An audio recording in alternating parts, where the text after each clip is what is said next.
Hey everybody, what's going on? Andy Evans here with the Columbus Wired Quick Hit pregame preview, and the time has come. As you see, we are at the stadium for today's showdown between the third-ranked undefeated 6-0 Ohio State Buckeyes welcoming in the unbeaten 7th-ranked 6-0 Penn State Nittany Lions. And we have had, everybody's out in full force. ESPN College Game Day is here. The Fox Big Noon crew right down the strip here. Everybody's here. The place is packed. The place is jumping. The electricity is in the air. You can absolutely feel it. It is palpable because essentially, probably not even arguably, is this going to be Ohio State's biggest game of the season here in the Horseshoe, and for good reason, right? Both teams are rated in the top 10. You have both major pre-game college football shows happening on the campus at the same time. It's almost unheard of. It's not virtually unheard of because it has happened before, but not very often. So let's get into it, folks. What are we going to see out of this game today? Well, let's go into a little bit of the history. First, of course, this is the 39th meeting between the two teams. Ohio State leads 23-14. I know that sounds kind of weird. There's a game missing there. 2010, Ohio State's 38-14 win against the Nittany Lions wiped off the books because of Tattoo-gate. But this is meeting number 39.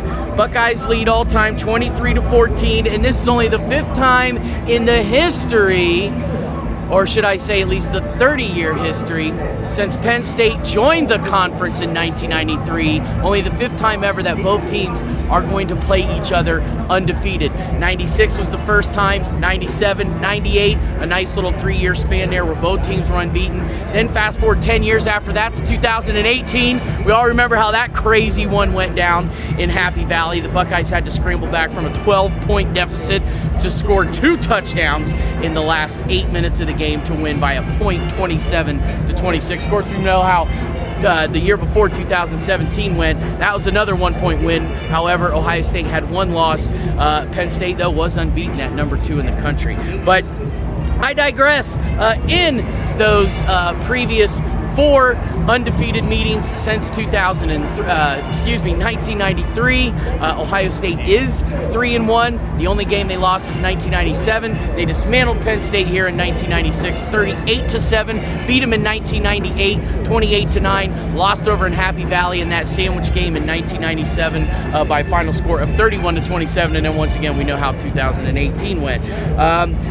Penn State coach James Franklin looking for win number 1 here in Ohio Stadium. In fact, he's looking for just his 2nd win against the Buckeyes in his tenure as Penn State's head coach. His only win, 2016, Buckeye Nation remembers how that one went. Buckeyes had a 2-touchdown lead going into the 4th quarter and then ended up giving up 17 straight points, including a blocked field goal near the end of the game that resulted in a game winner for the Nittany Lions by a final score of 24-21. But James Franklin, he's looking for win number 1 here in the Horseshoe. And I tell you what, if any year he could make that happen, this is probably the game to do it, folks. I'm telling you what, everybody out there knows, right? This Penn State defense is absolutely on fire. Absolutely on fire. They lead the country right now in total defense at 193 yards a game. Number 1 defense overall in the country at 193 yards a game. Passing defense is also tops in the country at only 121 passing yards a game. Can you believe that? They're 2nd versus the run at 72 yards allowed a game. 2nd in scoring defense at only 8 points per game. Offensively, they lead the nation in scoring offense. Penn State does.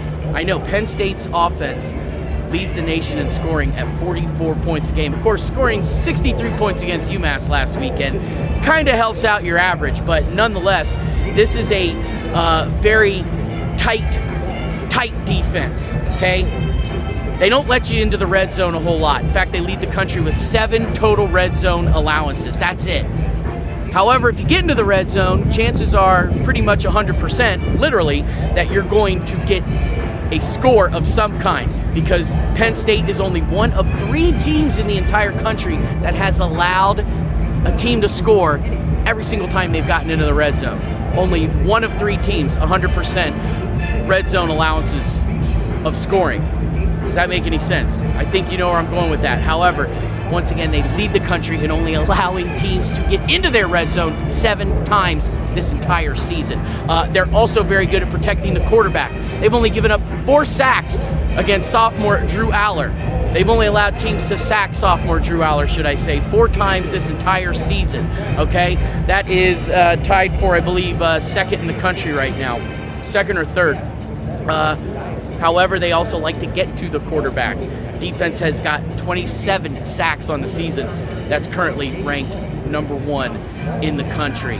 So getting into the red zone, being able to get to the quarterback, protecting their quarterback, and their run game at 203 yards, which is a Big Ten best right now, has got Penn State to where they've gotten to, a very dangerous football team. However, they're not being given as much credit as Ohio State, because the Nittany Lions are number 7, the Buckeyes are number 3, and of course the Buckeyes, they haven't gotten here without pulling off some great games, some great stats themselves. Kyle McCord right now, 11 touchdown passes, 1 interception. One knock is he's been kind of locked into a certain you-know-who receiver, which some people say is good, some people say is not so good. I am one of those. I feel like Kyle McCord. Good Lord, Freudian slip there. Kyle McCord needs to distribute the ball a little bit better like C.J. Stroud did. I think that's where my brain was going. C.J. Stroud was great at distributing the football. Kyle McCord, he's got a little bit of a tendency to kind of lock onto his former high school teammate there, his safety blanket, which if there's going to be a safety blanket, obviously Marvin Harrison Jr. is a great safety blanket to have, but I'd like to see Kyle McCord kind of distribute the ball a little bit better.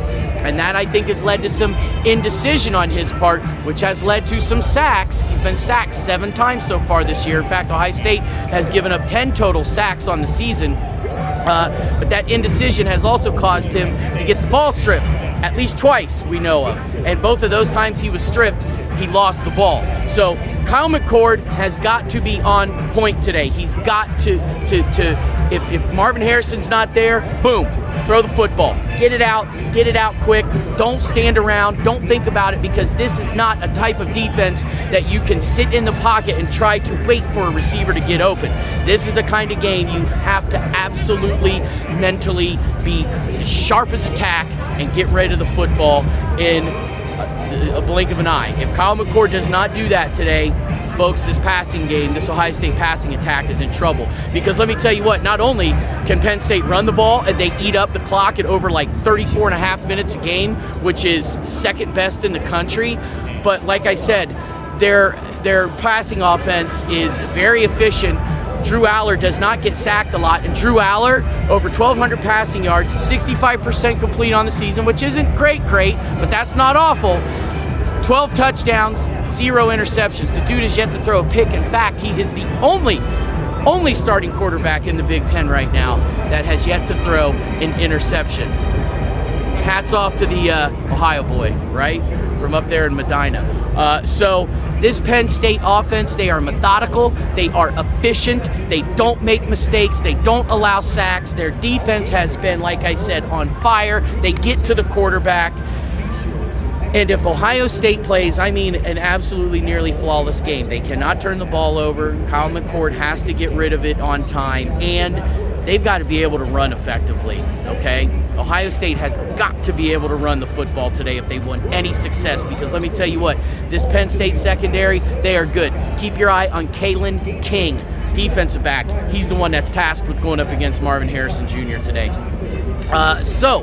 Having said all of that, my final thoughts. Well, let me just say this. There is, the availability report is out. Pretty much everybody at this point, I'm sure, has heard, but if for some reason you're watching this and it is before the game, not after the game, which will be funny to see exactly what happens when I do my post-game recap after this one, what is going to be the deal with Travion Henderson and Emeka Egbuka? Are they going to play or are they not? They are officially listed as questionable, so they are officially questionable for today's game. However, Denzel Burke is officially out. He is not playing. Came up limping in the third quarter against Purdue last weekend, was not seen again, and will not be seen today either. But if Travion Henderson does not play today, that's going to be game number 3 in a row, and will be over a month since Travion Henderson has played in a football game. Think about that, folks. He has not played since the Notre Dame game. That was his last game, and since then, he has been hurt with whatever. We are absolutely not sure what Travion Henderson has been hurt with, but we know that he is questionable for today, as is Emeka Buka, who did not play last weekend and was hurt in the Maryland game. So, having said all of that, with those kinds of injuries going on, I was very hesitant about Ohio State's chances coming into this game with all of their superstars. And now that I know that their star corner is out, and they could potentially be out Travion Henderson, which at this point, I'm not sure how much Ohio State is really missing Travion Henderson after the way we saw Dallin Hayden run the ball last week against Purdue. As far as I'm concerned, Ryan Day, I hope you rip Dallin's red shirt off and let the kid eat. Get him on the field and get him running the football, because at this point, Dallin Hayden gives you the best opportunity to have a very good rushing attack, okay? Not having a Buka against a Purdue, okay, that's fine. Against the Penn State, oh boy, I don't know. So I was very hesitant, I was questionable as far as Ohio State coming into this game, very nervous. I think Penn State is the real deal. If you saw the Wednesday post-practice recap that I did with my buddy Drew Sample, said then that I felt Ohio State was a 28-21 loser in this one. I'm going to stick with that prediction, but unfortunately, I just am getting this sense that it may be even worse than that. And I hate saying that, Buckeye Nation. I hate saying that, Columbus Wired fans. Trust me, nothing will make me happier than eating a big, fat, delicious plate of crow if I am wrong, and nobody wants to be more incorrect than myself, because I hate making that kind of prediction. But that's just kind of where my thought process is at this point when it comes to today's football game. So, hey, everybody, thank you for listening to my long-winded spiel. I appreciate everybody also taking the time to watch this. Drop me a comment. Let me know what I need to do to get better. Otherwise, Buckeye and Nittany Lion Nation, say that 3 times fast, 5 times fast. Just say it fast one time. Nittany Lion Nation. Nittany Lion Nation. Nittany Lion. I'm done. Everybody enjoy the game, and I'll talk to you at the post-game recap.